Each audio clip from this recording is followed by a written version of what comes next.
কেউ যদি আমাকে তার 4 নাম্বার বউ বানায় কোনো সমস্যা নেই, আলহামদুলিল্লাহ আমি রাজি আছি। সুপ্রিয় দর্শক, ক্যামেরার সামনে একটি ছোট্ট বোন রয়েছে, তার জীবন গল্প আজ আমরা তুলে ধরবো। আসসালামু আলাইকুম আপু। ওয়ালাইকুম সালাম। আসসালামু আলাইকুম। ওয়ালাইকুম আসসালাম, কেমন আছেন বোন? আমি তো, আপনারা তো দেখতেই পারতেছেন আমার তো ভালো থাকার কথা না, আমি তো ভালো নেই। আপনার নাম কি বোন? আমার নাম মিষ্টি। মিষ্টি। গ্রামের বাড়ি কোথায়? গ্রামের বাড়ি কুড়িগ্রাম। কুড়িগ্রাম। আপনার পরিবারে কে কে আছে? আমার পরিবারে কেউই নেই, আমার আপন বলতে কেউই নেই। আমি যখন পেটে আমার মার, তখন আমার বাবা ব্রেন স্ট্রোক করে মারা গেছে। তারপরে আমি হওয়ার অবস্থায় আমার মাও মারা গেছে। এরপরে আমি বড় হয়েছি আমার মামা মামির কাছে। মামা মামি ঠিক মতো দেখাশোনা করে? মামা মামি এখন ঠিক মতো দেখাশোনা করে না। এখন আমি বড় হয়েছি, তারা আমাকে বলে ইনকাম করে এনে তাদেরকে টাকা পয়সা দিতে, বিয়ে শাদী করতে চাপ দিতেছে। ও আচ্ছা আচ্ছা। এবং ঠিক মতো খাইতেও দেয় না। আমি তো ভুলেই গেছি আমি কবে গরুর মাংস দিয়ে ভাত খাইছি। অনেক কষ্টে যাচ্ছে দিনগুলো না? জি জি। আচ্ছা, প্রতিবেদনের মূল উদ্দেশ্য কি আসার জন্য?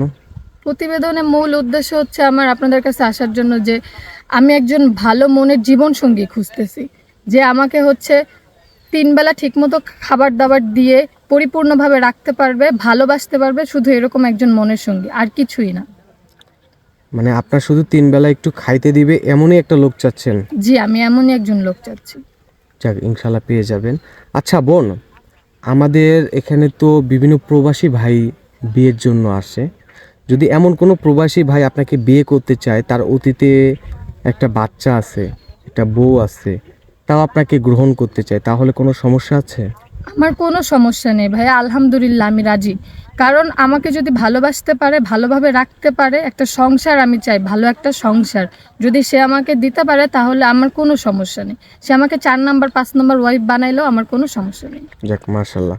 যদি এমন কোনো হৃদয়বান ব্যক্তি যে আপনাকে বলতেছে আমি তোমাকে বাহিরে নিয়ে যাব, তাহলে কি করবা? তাহলেও আলহামদুলিল্লাহ আমার কোনো সমস্যা নেই, আমি তার সাথে যাব। যে আমার ভরণ পোষণের দায়িত্ব নিবে, আমাকে ভালো রাখবে, ভালোবেসে নিতে চাবে, আমি তার সাথে যাব। যাক মাশাল্লাহ। যদি ওই লোকটা বলে কখনো যে উম, তোমার পরিবার ছেড়ে, যেমন মামা মামিকে ছেড়ে আমার সাথে চলে যাও, কোনো সমস্যা আছে? আমার কোনো সমস্যা নেই, কারণ আমার মামা মামি এমনিতেই আমাকে দেখাশোনা করে না, তারা এমনিতেই আমাকে তুচ্ছ মনে করে।